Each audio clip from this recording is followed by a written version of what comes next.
प्रश्नावली 3.4। पहला क्वेश्चन क्या है, बताइए कथन सत्य है या असत्य। ठीक है, ये सभी हमें कथन दे रखे हैं ABCDEFGH। ठीक है, तो पहला देखते हैं, सभी आयत वर्ग होते हैं, ये सत्य है या असत्य। तो हम सबसे पहले देखते हैं आयत क्या होता है और वर्ग क्या होता है। तो ठीक है, तो आयत क्या होता है, आयत ये देखो, ये है आयत। आयत वो होता है जिसमें ये आमने सामने की भुजाएं बराबर होती है। ये AB बराबर है CD के और AD बराबर है BC के, यानी आमने सामने की भुजाएं बराबर है। लेकिन वर्ग क्या होता है, वर्ग वो होता है जिसकी चारों भुजाएं बराबर होती है, यानी ये और ये। इसमें AB बराबर है BC के, BC बराबर है CD के, CD बराबर है DA के। इसमें यानी चारों भुजाएं बराबर होती है। तो सभी आयत जो होते हैं वो वर्ग होते हैं, ये संभव नहीं है, इसीलिए ये कथन क्या है, असत्य है। ये कथन असत्य है। दूसरा देखते हैं, दूसरा क्या है, सभी समचतुर्भुज समांतर चतुर्भुज होते हैं। तो समचतुर्भुज कौन से होते हैं, समचतुर्भुज वे होते हैं जिसकी चारों भुजाएं बराबर होती है। ठीक है, यानी ये और ये चारों समांतर होगी। इसको ऐसे बना सकते हैं, ऐसे ये, तो इसकी चारों भुजाएं क्या होगी, समांतर होगी।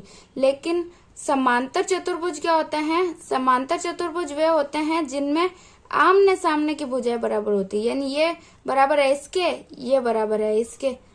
ठीक है, तो सम चतुर्भुज जो होते हैं वो समांतर चतुर्भुज हो सकते हैं। ठीक है, क्योंकि इसमें भी आमने सामने की भुजाएं बराबर है। ये भुजा इसके बराबर है, इसमें भी ये इसके बराबर है, ये इसके बराबर है, तो ये भी इसके बराबर है, यानी सम चतुर्भुज समांतर चतुर्भुज हो सकते हैं। तो ये कथन क्या है, ये कथन सत्य है। अगला देखते हैं, अगला क्या बोल रहा है, सभी वर्ग सम चतुर्भुज और आयत भी होते हैं। ठीक है, तो वर्ग तो क्या होता है, वर्ग वही होता है जिसकी चारों भुजाएं बराबर है। ये वर्ग है, इसकी चारों भुजाएं बराबर है।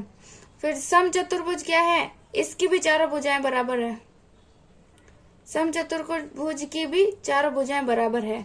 आयत क्या होता है, आयत वो होता है जिसमें आमने सामने की भुजाएं बराबर है, यानी ये इसके बराबर है, ये इसके बराबर है। ठीक है, तो क्या बोल रहा है, सभी वर्ग सम चतुर्भुज और आयत भी होते हैं, यानी जो वर्ग है वो सम चतुर्भुज तो हो सकता है लेकिन आयत भी है, ऐसा भी संभव है।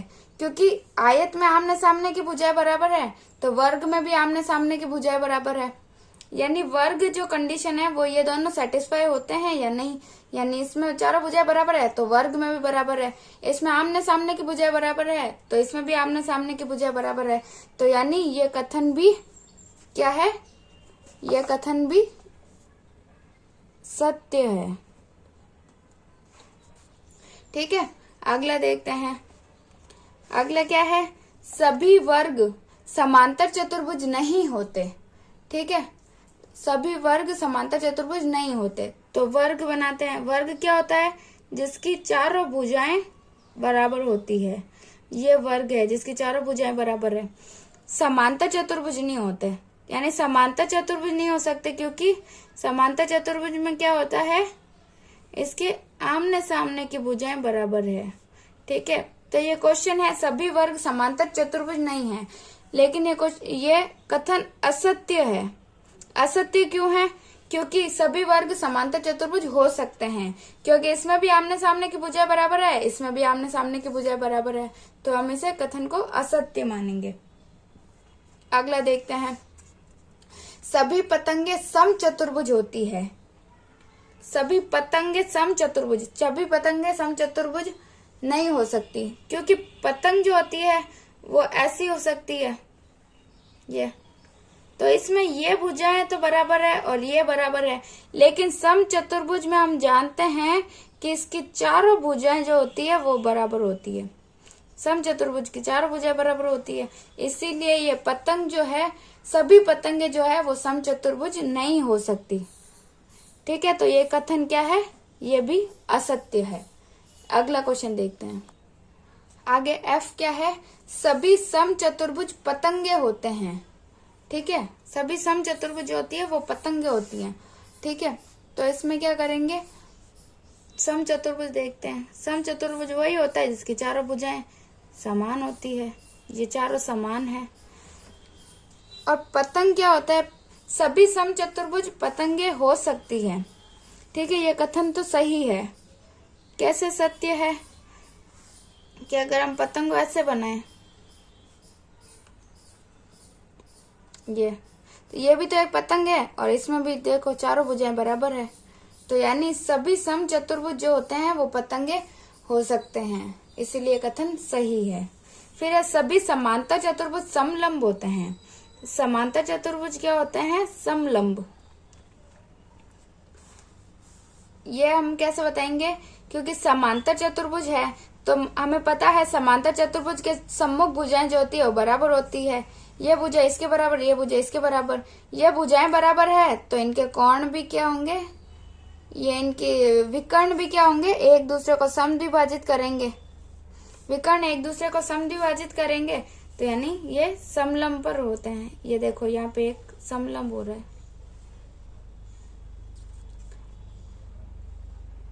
विकर्ण जो होते हैं समलंब होते हैं, समद्विभाजित करते हैं और समलंब भी होते हैं।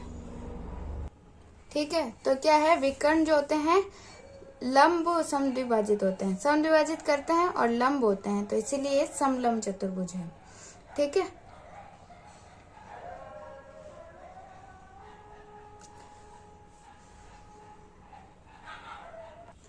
एच क्या बोल रहा है, सभी वर्ग समलंब होते हैं।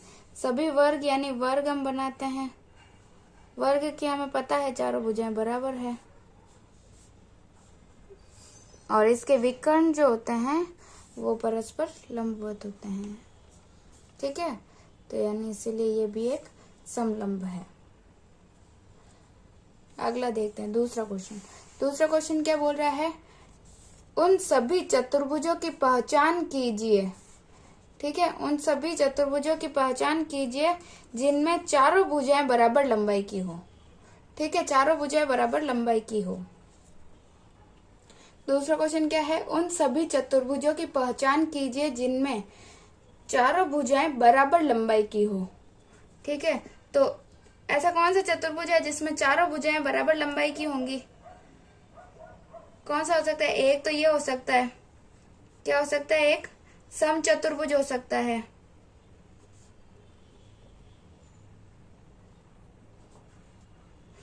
एक क्या हो सकता है, वर्ग हो सकता है, वर्ग की चारों भुजाएं बराबर होती है। केवल ये दो ही है ऐसे सब ऐसे चतुर्भुज जो हैं जिनकी चारों भुजाएं बराबर लंबाई की होंगी। ठीक है, तो क्या होगा, सम चतुर्भुज और वर्ग।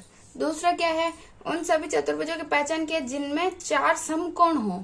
ठीक है, चार समकोण हो, ऐसा कौन सा हो सकता है, एक तो वर्ग हो सकता है क्योंकि वर्ग के गुणधर्म है आमने सामने की या चारों भुजाएं बराबर होती है, और विकर्ण जो ये कोण होते हैं, इसके चारों कोण जो होते हैं वो 90 डिग्री के होते हैं, यानी चारों समकोण हैं। तो पहला तो क्या हो सकता है, वर्ग हो सकता है, और क्या हो सकता है, आयत हो सकता है। एक आयत की भी आमने सामने की भुजाएं बराबर होती है, और जो ये कोण होते हैं वो भी इसमें भी 90 डिग्री के होते हैं, तो यानी वर्ग और आयत।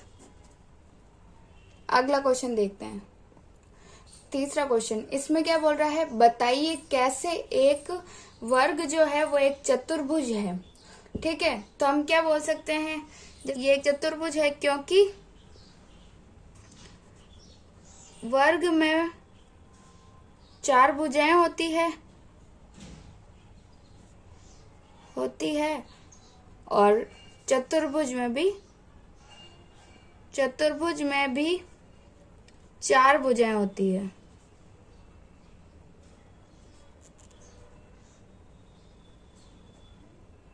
ठीक है, जैसे ये वर्ग है तो इसमें भी तो चार ही भुजाएं हैं, और एक चतुर्भुज है उसमें भी चार ही भुजाएं हैं।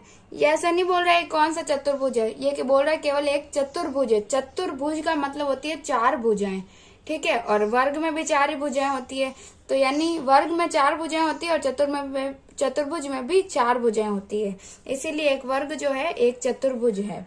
ठीक है, फिर क्या बोल रहा है, फिर ये बोल रहा है कैसे एक वर्ग जो है वो एक समांतर चतुर्भुज है। एक वर्ग एक समांतर चतुर्भुज है क्योंकि वर्ग में भी, क्योंकि जैसे ये वर्ग है, वर्ग में क्या है, चारों भुजाएं बराबर है, यानी आमने सामने की भुजाएं बराबर है। और समांतर चतुर्भुज में क्या होता है, समांतर चतुर्भुज में भी यही होता है, जो आमने सामने की भुजाएं हैं वो हमेशा बराबर होती है, तो इसीलिए एक समांतर चतुर्भुज है वो एक वर्ग हो सकता है। ठीक है, तो क्या लिखेंगे, क्योंकि वर्ग में आमने सामने की भुजाएं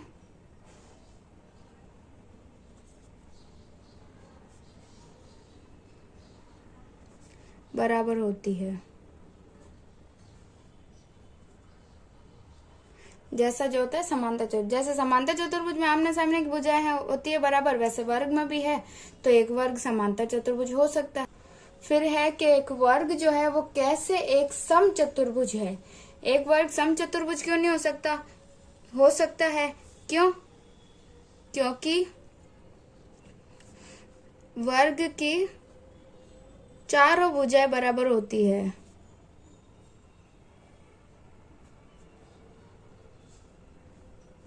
चारों भुजाएं जो होती है वो बराबर होती है, और सम चतुर्भुज की भी चारों भुजाएं बराबर होती है।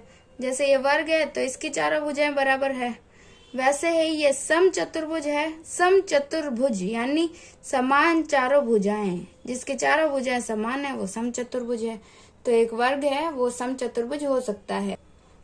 नेक्स्ट है एक आयत है, यानी एक वर्ग कैसे एक आयत हो सकता है।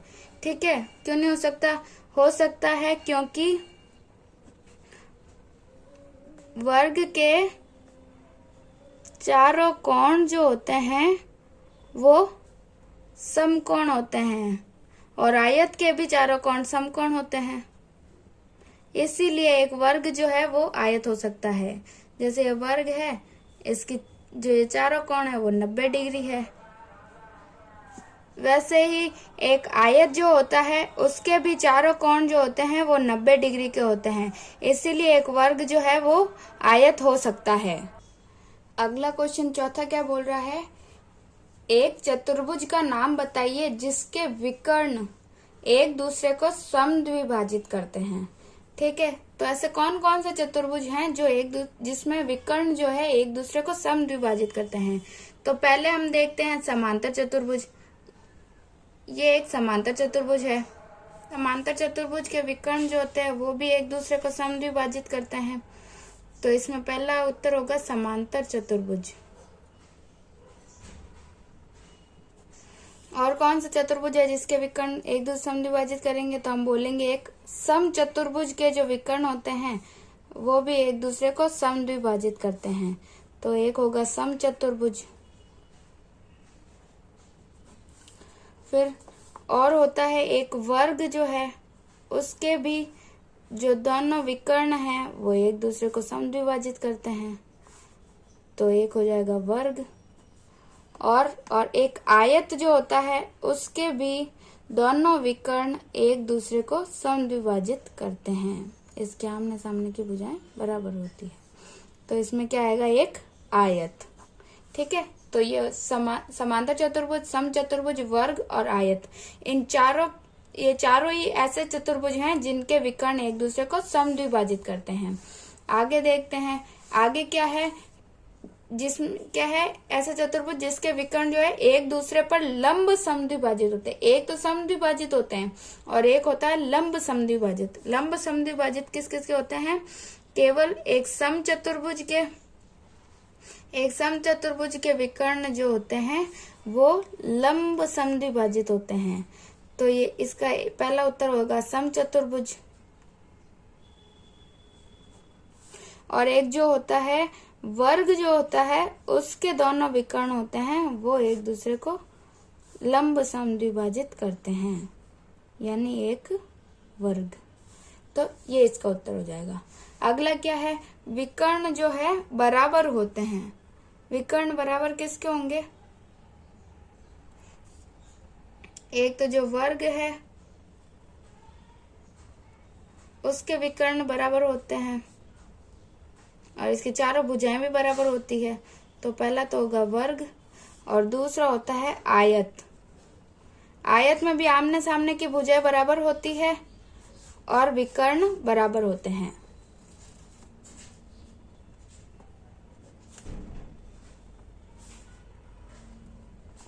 ठीक है, अगला क्वेश्चन। ठीक है, यानी इसमें जो ये कोण होते हैं वो 180 से कम होंगे और विकर्ण जो होंगे वो चतुर्भुज के अंदर स्थित होंगे। ठीक है, तो उसे उत्तल चतुर्भुज बोलते हैं। तो बताइए एक आयत उत्तल चतुर्भुज कैसे है?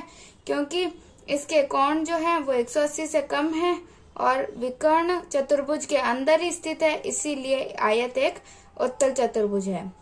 ठीक है, छठा क्वेश्चन। एबीसी एक समकोण त्रिभुज है और ओ समकोण की सम्मुख भुजा का मध्य बिंदु है। बताइए कैसे ओ बिंदु ए, बी और सी से समान दूरी पर स्थित है। ठीक है, बिंदुओं से चिन्हित अतिरिक्त भुजाएं आपकी सहायता के लिए खींची गई है। यानी एक ये चतुर्भुज दे रखा है, ये पहले तो ये त्रिभुज बनाए हैं, लेकिन इससे ये जो ये रेखाएं हैं ये खींची है हमारे लिए ताकि हम इसको प्रूव कर सकें कि जो ओ बिंदु है उससे ए, बी और सी की दूरी जो है बराबर है। तो हम इसको देखते हैं। तो इसमें क्या देखेंगे कि ये है एक समांतर चतुर्भुज है। ठीक है, ABCD जो है एक समांतर चतुर्भुज है। ठीक है, अब समांतर चतुर्भुज है तो इसके ये आमने सामने की भुजाएं जो होगी वो बराबर होगी। ठीक है, AB जो होगा वो समांतर है CD के और BC जो है वो समांतर है AD के। ठीक है, तो अगर इनके ये भुजाएं बराबर है तो हम जानते हैं कि चतुर्भुज के गुणधर्म से, समांतर चतुर्भुज के गुणधर्म से जो विकर्ण हैं वो क्या होते हैं, एक दूसरे को समद्विभाजित करते हैं। विकर्ण एक दूसरे को समद्विभाजित करते हैं। ठीक है, अगर विकर्ण एक दूसरे को समद्विभाजित करते हैं तो हम ऐसा बोल सकते हैं AO जो बराबर है वो OC के और BO बराबर है OD के। तो अगर AO और ये बराबर है तो इससे यही प्रूव होता है कि AO बराबर OC और OB ये सब बराबर है, तो O से A, B और C की जो दूरी होगी वो क्या होगी, बराबर है। यही हमें बताना था। तो हम यही बोल देंगे ये एक समांतर चतुर्भुज है जिसके आमने सामने की भुजाएं, सम्मुख भुजाएं बराबर होती है और विकर्ण एक दूसरे को समद्विभाजित करते हैं, यानी दो समान भागों में विभाजित करते हैं। इसलिए AO और OC अगर बराबर है और O जो है इसका मध्य बिंदु है, तो इसीलिए O जो है A, B और C का मध्य बिंदु है, या इससे इन तीनों की दूरी जो है वो समान है।